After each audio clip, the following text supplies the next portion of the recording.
You've never heard of Kelly Ripa and Mark? It is a question as American as apple pie, and infinitely more divisive. It is debated in family group chats with the fervor of a political campaign, whispered about over pre-dinner snacks with a sense of impending doom, and pondered by hosts with the gravity of a military strategist. What is the optimal, the perfect, the correct time to serve Thanksgiving dinner? This is not merely a query about clock management. It is a profound exploration of family dynamics, regional identity, digestive science, and the very essence of holiday tradition. Into this simmering cauldron of cultural anxiety step Kelly Ripa and Mark Consuelos, a television power couple whose own marital harmony is publicly tested each November by this very issue. Their long-running, good-natured feud on her talk show, Live with Kelly and Mark, provides a perfect case study to dissect the two dominant philosophies that govern the Thanksgiving timeline. Ripa, the northeastern early bird, champions a dinner served in the broad daylight of the early afternoon. Consuelos, representing the sun-drenched, leisurely pace of his upbringing and later life, advocates for a civilized, evening-based feast. Their debate is more than a bit for the cameras. It is a microcosm of a national conflict. By examining the Ripa-Consuelos divide, we can unpack the intricate tapestry of reasons, logistical, psychological, physiological, and sociological, that make the timing of a meal the most controversial part of the year's most anticipated dinner. To understand the debate, one must first understand the combatants and the cultural milieus they represent. Kelly Ripa's stance is rooted in the traditions of the American Northeast, particularly the Irish and Italian Catholic enclaves of cities like Philadelphia and her native New Jersey. In these cultures, holiday meals are monumental, multi-stage productions that cannot be rushed. The 1 p.m. dinner is, in fact, a misnomer. It is the climax of a day that began at dawn. The Ripa timeline is a masterclass in purposeful pacing. The Dawn Patrol, 6 a.m. The turkey, a behemoth of a bird, must be prepped and in the oven. This is non-negotiable. Its aroma is the day's foundational scent. The Morning Hustle, 9 a.m. As the bird roasts, sides enter their final stages. Pies are baked or set out. The Macy's Thanksgiving Day Parade provides a sonic backdrop of marching bands and Broadway numbers. The pregame, 12 p.m. The appetizers appear, but these are not mere crudités. This is a strategic offering designed to stave off hangry relatives without spoiling appetites. Think a modest cheese plate, some olives, perhaps a shrimp ring. The key is restraint. The main event, 1:30 p.m. The turkey is carved, the gravy is poured, the stuffing is unearthed from the bird. The table, set with the good china, groans under the weight of a dozen dishes. The feast commences in the full light of day. The digestion and dish phase, 3 p.m. to 5 p.m. The meal concludes. A collective lethargy sets in. The cleanup commences, a communal effort that is as much a part of the tradition as the eating. The football game murmurs in the background. The second wind, 5 p.m. onwards. Pies are served with coffee. Leftovers are assembled into sandwiches. The day transitions into a relaxed, satisfied evening. For Ripa and her ilk, this schedule is sacred. It honors the culinary effort by making the meal the day's centerpiece. It respects the body's circadian rhythm by not dumping 3,000 calories into a system preparing for sleep. It creates a long, sprawling, uninterrupted stretch of family time. Mark Consuelos' preference is shaped by different influences: his Latino heritage, his upbringing in Florida, and a more Mediterranean approach to dining where the evening meal is the day's primary social event. A late dinner is not a delay, it is an elevation. The Consuelos calendar is one of sophisticated leisure. The leisurely morning, 9 p.m. The day begins without panic. There is time for a proper breakfast. The parade is watched, the football pregame shows are analyzed. The strategic prep, 12 p.m. to 4 p.m. Cooking is a relaxed, all-day affair. The turkey may go in later or be spatchcocked for a faster roast. The host is not a frantic prisoner in the kitchen, but a participant in the day's festivities. The substantial pre-dinner social, 4 p.m. Appetizers here are more significant. They are a proper cocktail hour. Guests mingle, drinks are poured, and hearty hors d'oeuvres might include empanadas, meatballs, or sophisticated canapés.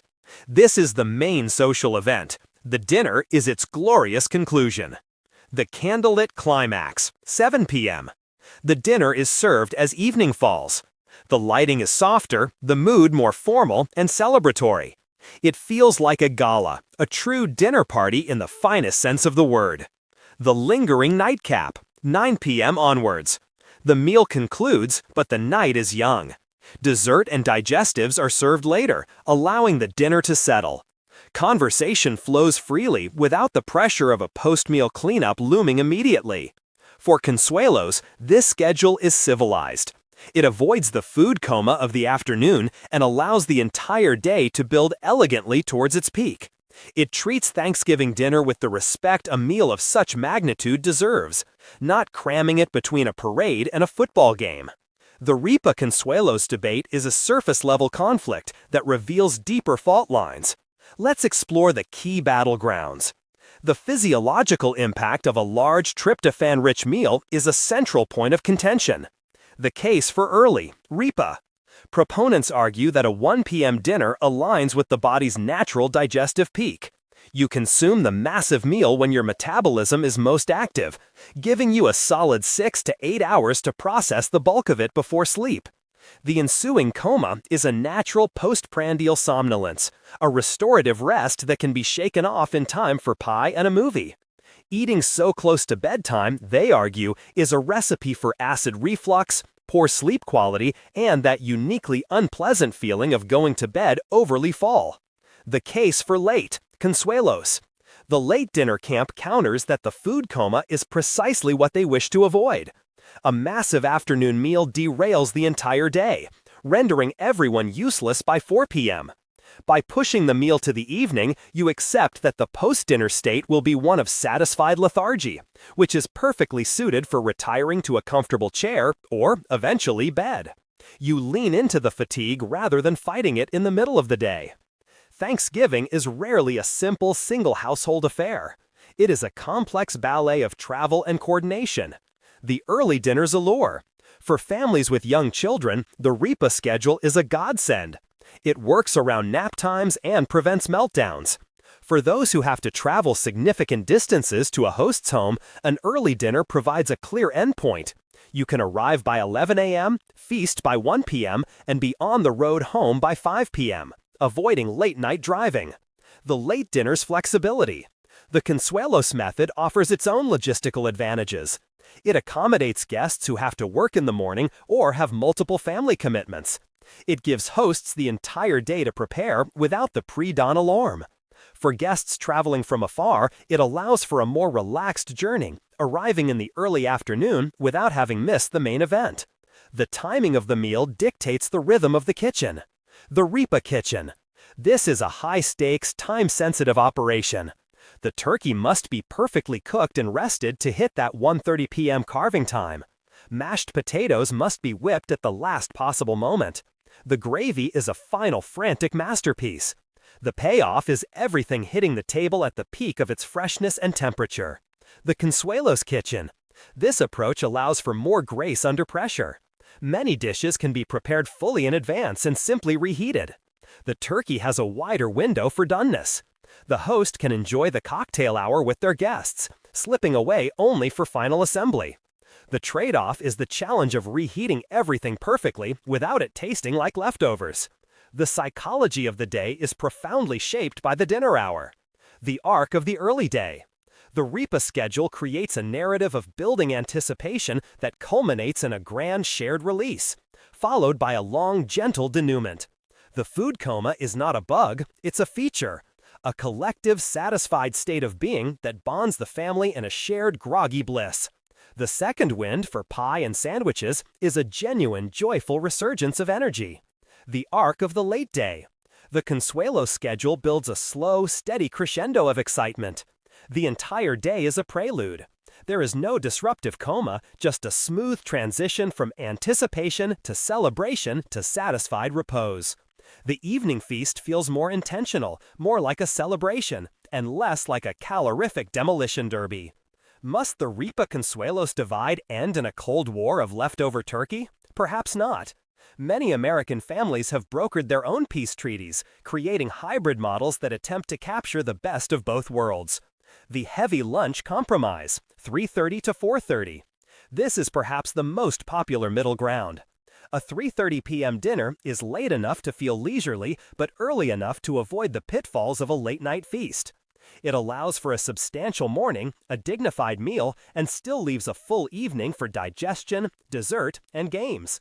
It's a diplomatic solution that both Kelly and Mark could potentially, albeit reluctantly, endorse. The all-day graze model. This deconstructs Thanksgiving entirely. There is no formal dinner time. Instead, all the component parts are laid out buffet style from noon until night. This is liberating for the host and accommodating for all guests, but it sacrifices the ritualistic, communal unity of everyone sitting down together at the same time for the same purpose. Regional mediations. The United States is not a monolith, and regional traditions offer their own perspectives. The Midwest often aligns with the Ripa model, with dinners served between 1 and 3 p.m., heavily influenced by German and Scandinavian traditions of midday feasts. The South can vary, but often leans towards a later lunch or early dinner, with a focus on extensive all-day visiting. The West Coast, influenced by a more relaxed California pace, often favoring the Consuelo-style later dinner, treating it as the weekend's premier social event. In the end, the debate between Kelly Ripa's 1 p.m. feast and Mark Consuelos' 7 p.m. soiree is about far more than the position of the clock's hands. It is a debate about what we value most in our holidays. Do we value the rustic, familial, food-centric marathon of the day-long event? Or do we value the sophisticated, social, celebratory crescendo of the evening gala? The best time is the time that best serves your family's unique ecosystem of traditions, appetites, and logistics. Kelly and Mark, through their playful annual sparring, have given a national audience the vocabulary to understand this choice. They have shown us that the turkey is merely the centerpiece, but the timing is the stage upon which our family dramas, our culinary labors of love, and our most cherished memories play out. The true success of a Thanksgiving dinner, therefore, may not be measured by the juiciness of the bird or the flakiness of the crust, but the happy, sated silence that falls over the table.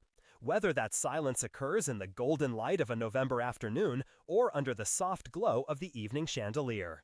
The truce is found not in a universal vote for a single time, but in the mutual understanding that regardless of the hour, the gathering itself is the blessing.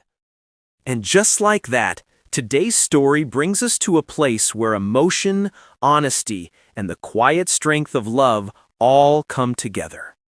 The journey of Kelly Ripa and Mark Consuelos isn't just another moment from a TV show. It's a reminder of the fragile corners of our own lives, the ones we often hide behind smiles and routines. Because the truth is, behind every laugh lies a story. And inside every silence, there's a secret waiting to be understood. And today, that truth stood right in front of us, unfiltered and undeniable. Now, only one question remains. What happens next? Will this quiet vow of love make their bond even stronger? Or is an unexpected twist waiting just around the corner?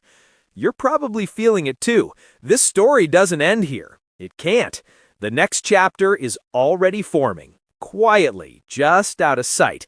And trust me, you won't want to miss what comes next. So if you want to be the first to witness every moment of this unfolding journey, make sure you follow the channel right now. Something is coming, something that will stop you, move you, and maybe even touch your heart all over again.